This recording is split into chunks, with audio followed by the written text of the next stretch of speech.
This is BBC Newsline. I'm Tara Mills. Tonight's headlines. Tributes are paid to Stephen Brannigan, who was murdered in Downpatrick at the weekend. A man has been questioned on suspicion of the murder of Stephen Brannigan, as well as for an attack on a local priest. The local community is trying to come to terms with what has happened.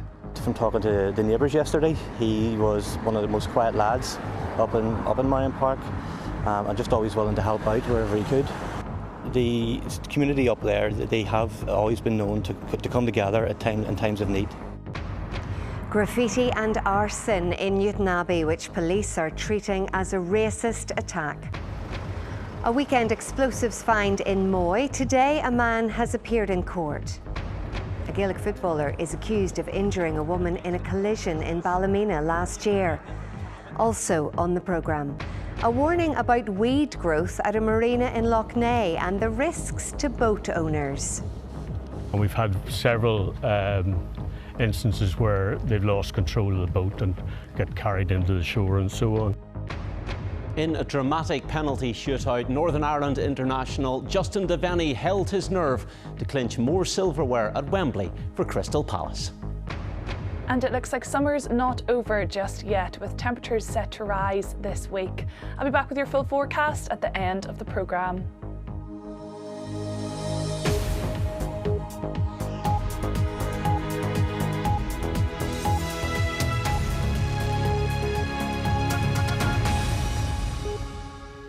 Hello and welcome to Monday's programme.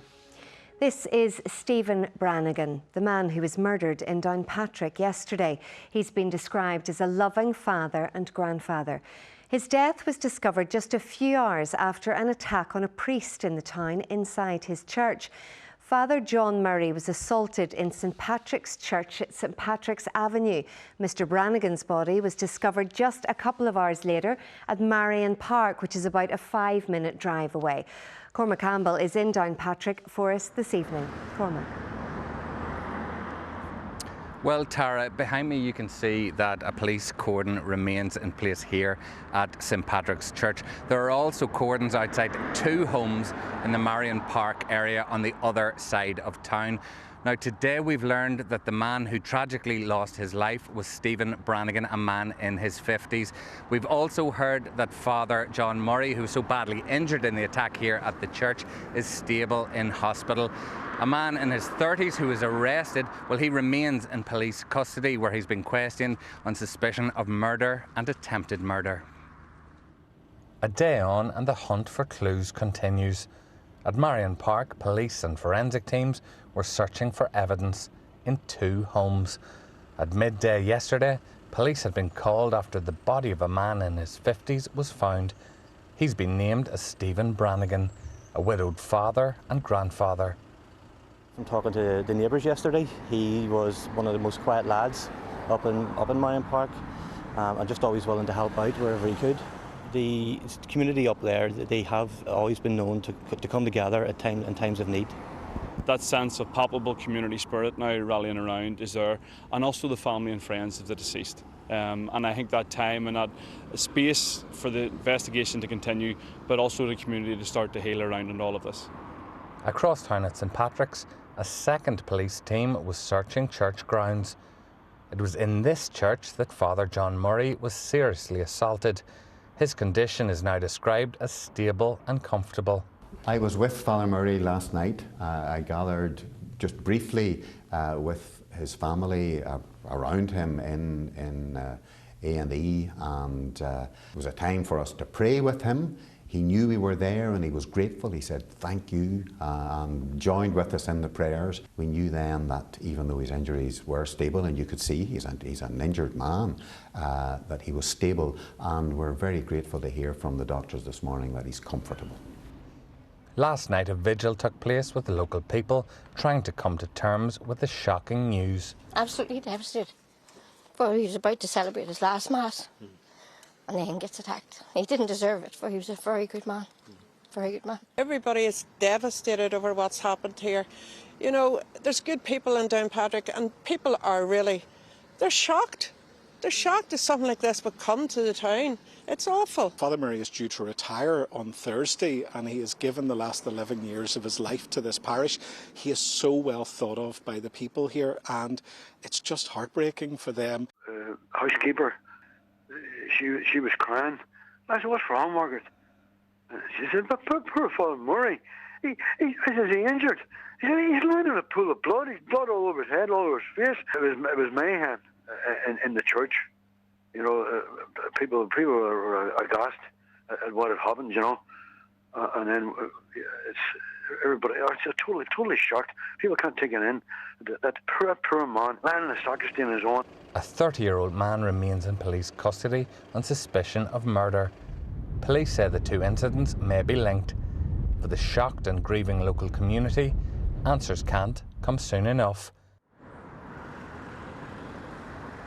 Well, as we've heard, that 30-year-old man remains in police custody this evening, and tomorrow morning a special mass will take place at St Columbkille's Church on the Killock Road here in Downpatrick in support of the Brannigan family and also Father Murray as he continues his recovery. It's hoped that that special mass can offer support for all of those impacted by Sunday's tragic events. Cormac in Downpatrick, thank you. Now, an attack on a house and two cars in the Rathcoole housing estate in Newtonabbey over the weekend is being treated as a racially motivated hate crime. The police say a family, including 3 young children, were in the house at the time. It's our understanding that one of the people living in the house works here as a doctor. Julie McCulloch reports. This is what's left of one of the cars set on fire in the East Way area of Rathcoole on Saturday night. A window and door were also smashed at this house, with a warning sprayed over the front wall.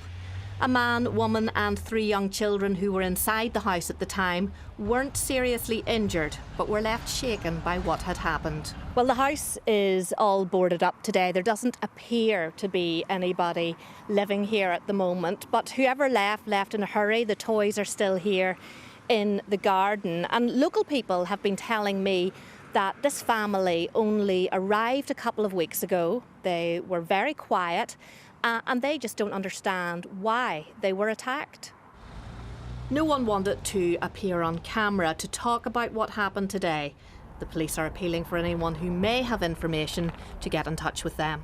Julie McCulloch, BBC Newsline, Rathcoole.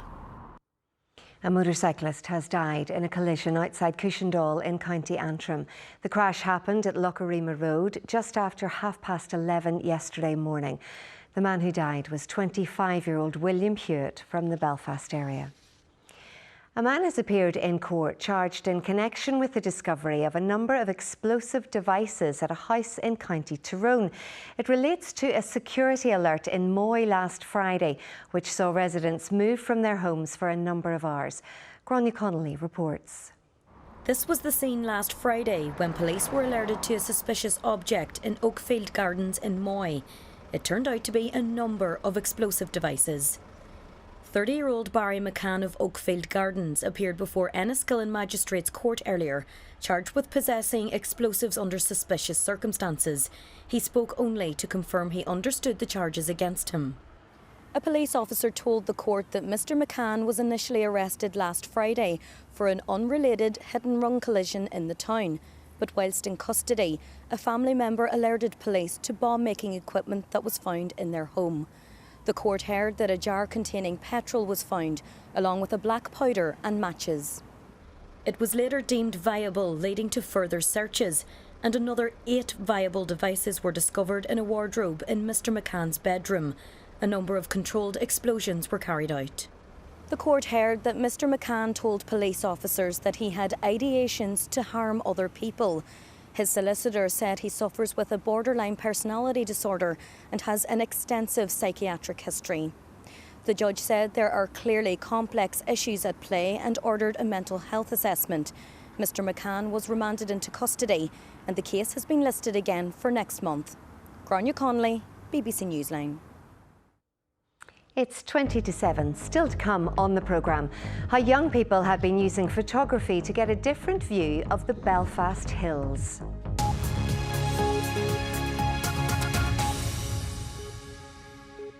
A County Antrim Gaelic footballer has appeared in court accused of injuring a woman in a collision last year.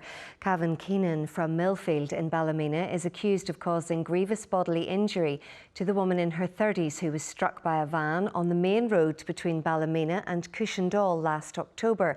Our North East reporter Maria McCann was in court. Cavan Keenan, who's 26 and from Millfield in Ballymena, appeared in court this morning charged with causing grievous bodily injury by driving without due care and attention. The defender, who plays for the Antrim Gaelic football county team and All Saints in Ballymena, is also charged with taking a vehicle without the owner's consent. A woman was injured after she was hit by a van while walking on the Glenravel Road in Martinstown on the 26th of October last year. At the time, police said a white Peugeot van was found by members of the public with damage to the front, but that it left the scene when officers arrived, before being later recovered. Today in court, Mr Keenan, who was named in last year's Tailteann Cup Team of the Year, spoke only to confirm his date of birth and that he understood the charges. He was granted bail and the case was adjourned until the 17th of September, when it will be heard at Antrim Crown Court. Maria McCann, BBC Newsline at Ballymena Magistrates. 2 men have been arrested in connection with the attempted murder of Detective Chief Inspector John Caldwell in February 2023. The senior detective was off duty when he was shot several times at a sports complex after coaching a youth football team in Omagh.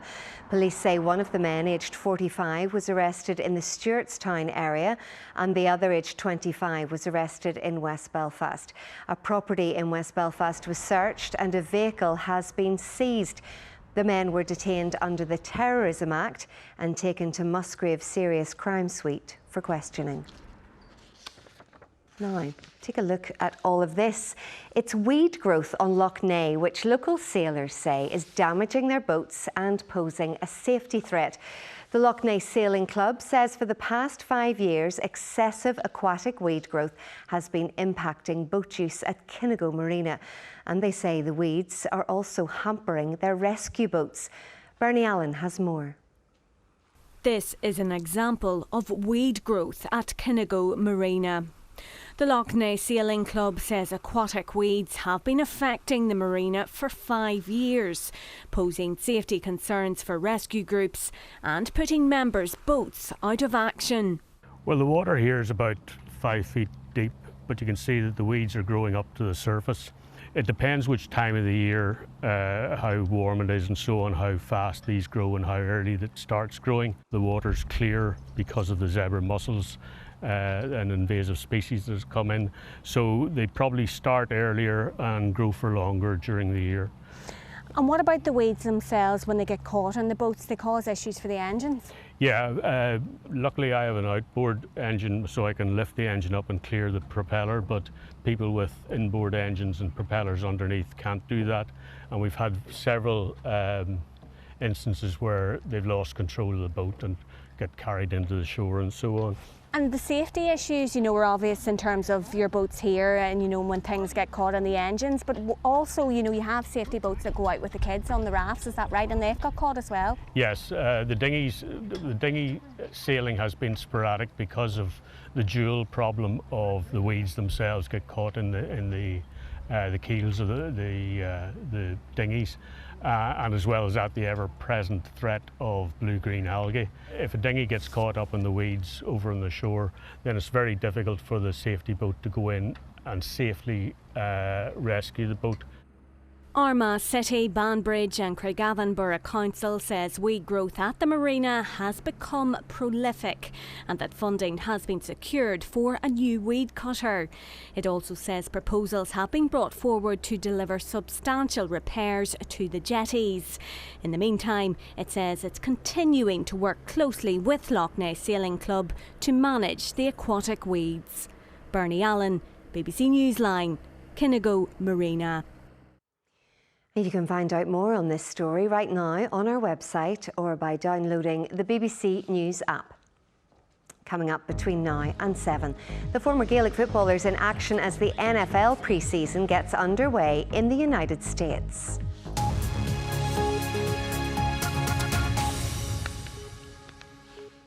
Now, young people have been seeing the Belfast Hills through a different lens. They've been part of a project to photograph the natural heritage of the hills and help create a publicly accessible digital archive that's to be launched next month. Our environment correspondent Louise Cullen reports. Seeing an old, familiar place in a new and different way. That one's awesome. How many are you in? For Ryan and Scott, who volunteered here before, using cameras changed how they see the Belfast Hills. I feel I take a lot more notice of things around me now. Like looking out for different things that maybe stand out or something I could maybe take a picture of and share. It makes you realise that these sort of grand green areas and all our hills and things, they're few and far between elsewhere. We have to appreciate what we have and make sure we defend it. These hills are home to diverse species and habitats, and for some, they've become home. I grew up in the countryside and I'm from a traveller community, so I'm quite used to spending a lot of time outside. And so for me, being in a city isn't the most ideal of things. And so when I first sort of came to visit Belfast and I could see Cave Hill and, you know, Napoleon's Nose being such a significant landmark, it kind of made me feel more comfortable. She's immortalised the damage from wildfires as part of the project, and one of the aims of these pictures is to build awareness of these special places. They're close to each other, but all of them have like their own specific history and specific also habitat. So we try and reinforce that connection between the people who live here and the habitats and all these spaces that we have. The exhibition runs to the end of the month when the collection moves online. Louise Cullen, BBC Newsline on the Belfast Hills. Time for sport now, and a big moment yesterday at Wembley for a young Northern Ireland player. Gavin, tell us more. Yeah, he's a player who's getting better and better all the time, and when the pressure came on, he delivered. Northern Ireland international Justin Devaney was the hero for his club side Crystal Palace as they defeated Liverpool in a penalty shootout to win the Community Shield in London. With the score at 2-2 after extra time, the match between the FA Cup winners and the Premier League champions went to penalties, with 21-year-old Devaney scoring the clinching spot kick for a 3-2 victory in the shootout, becoming the toast of London in the process. Yeah, I mean, it was a long walk up to the penalty spot, but for me, I was confident and believed in myself, and I mean, I think the keeper was trying to take as long as he can for me to get set up, but I just waited, believed in myself, put the ball down, and then I knew where I was going, and thankfully it went in. If you don't turn up at Wembley, then you're never going to turn up. It's such a great experience, and you've got 40,000 of your own fans just like being there, like loud and getting you over the line, and I thought they were great today, and I thought the boys were great today as well. Now, the opening weekend of the new Irish Premiership season produced plenty of drama. There was a win for newly promoted Bangor, while Carrick Rangers produced a remarkable comeback away to Crusaders. Mark Sidebottom reports. If the opening weekend is an indication of what lies ahead, then local football fans are in for quite a season. Seaview saw no fewer than 7 goals over the 90-plus minutes. Crusaders romped into an early 3-0 lead. But Carrick fought back, and how. Danny Gibson with 2 first-class finishes and Jack Scott converting 2 hotly disputed penalties. Big calls change games, and even with the last penalty as well, I'm not sure myself again. So it's 2 huge calls from the referee that have given Carrick Rangers a 3-point sitter. On the whole, you have to give tremendous credit to the players for being 3-0 down to come back to win the football match in the manner that we have, and we were very good in the second half, how we managed that. If Crusaders Carrick was an early contender for game of the season, then Ballymena United's Donal Rocks weighed in with an early contender for goal of the season. Just watch the ball boy in the green bib behind the goalkeeper. Oh no. 2-0 United. Perhaps the most eye-catching result of the weekend was Bangor's return to the top table with a bang. Over a decade and a half away from top-flight football, an impressive 3-1 win over Cliftonville offers reassurance that the North Down men are back where they believe they belong. Meanwhile, the first hat-trick of the new season belongs to Linfield's Kieran Offord. All 3 of his goals came in the second half as the defending champions beat Dungannon Swifts 3-0. And at the Coleraine Showgrounds, Joel Cooper bagged the only goal of the game on his Ballycastle Road debut as the Bandsiders beat Larne 1-0. Mark Sidebottom, BBC Newsline. What a start. Now Ireland's women have suffered a second defeat at the Euro Hockey Championships. A 1-0 loss to France means they're now hoping other results go their way if they're to make the semi-finals. Nigel Ringland reports from Germany. Ireland should have taken an early lead, but Katie Mullen couldn't find the net. That's a great ball through. Her first chance of the game, and it's gone over the top in the end. And in sweltering conditions here in Germany, they went on to spurn a dozen penalty corner chances. Is this the one? It might be, you know. Oh, it's a great save. And were made to pay when the French, somewhat inevitably, converted one of theirs. Oh, and it's found it. I think it was the deflection along the way, and the French have the lead here. In the last quarter, we had multiple chances that we could have put it away, and when they sat so defensively in that block, and once they got the goal on, it made it more difficult. We knew penalty corner attack would be important, and we had enough of them to slot it away as well. So, yeah, very disappointed in that end, but have to put it to bed. The moment's over, and we'll look at the next one. Joy for the French and frustration for Ireland at the final whistle.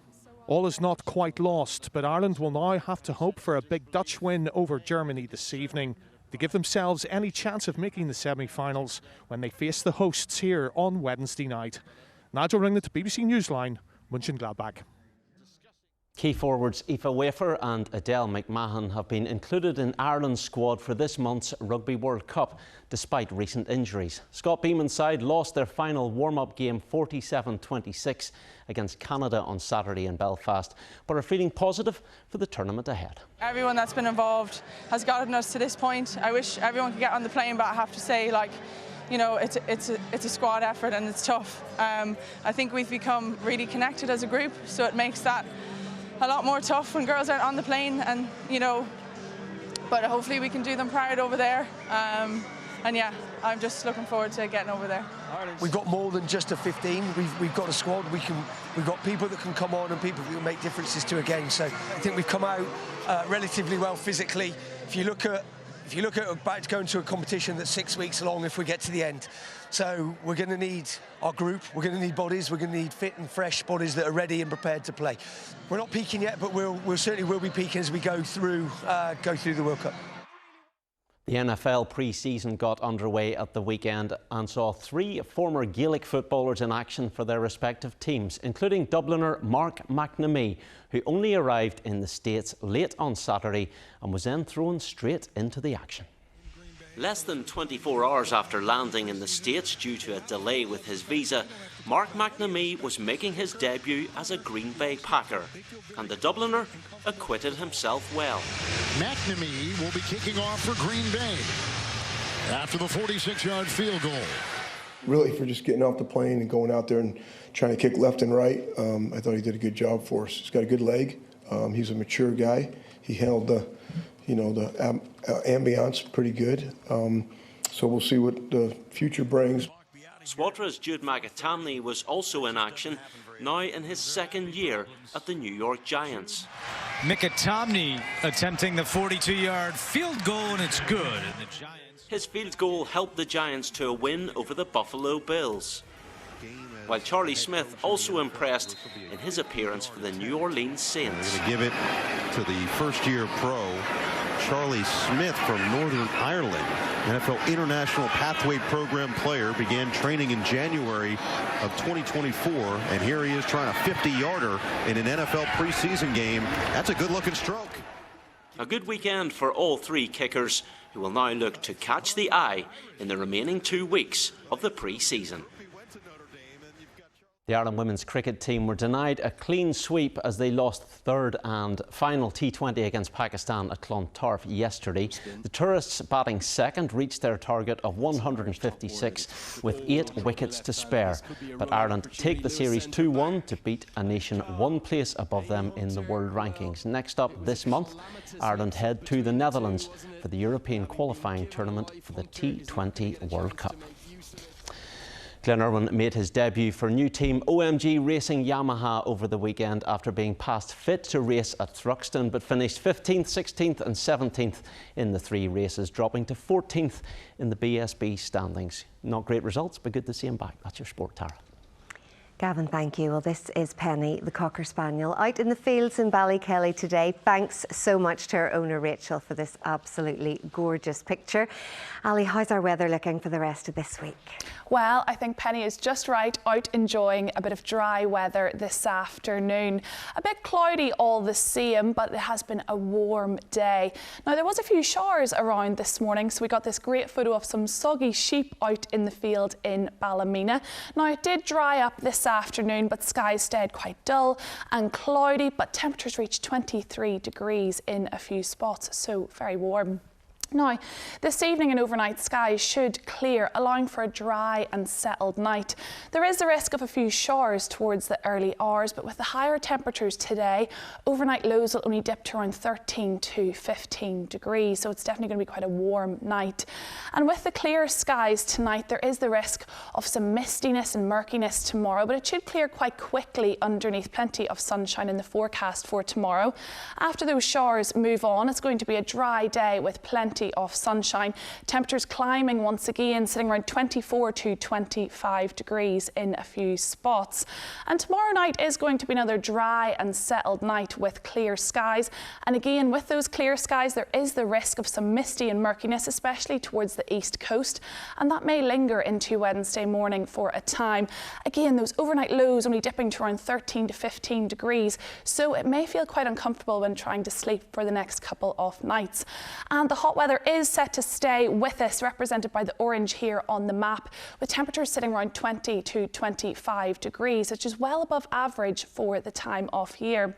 As we head into Wednesday, plenty of sunshine to start off with right across Ireland. A largely dry day with some patchy clouds starting to move in the afternoon. Now, with that cloud comes the risk of a few showers in the afternoon time.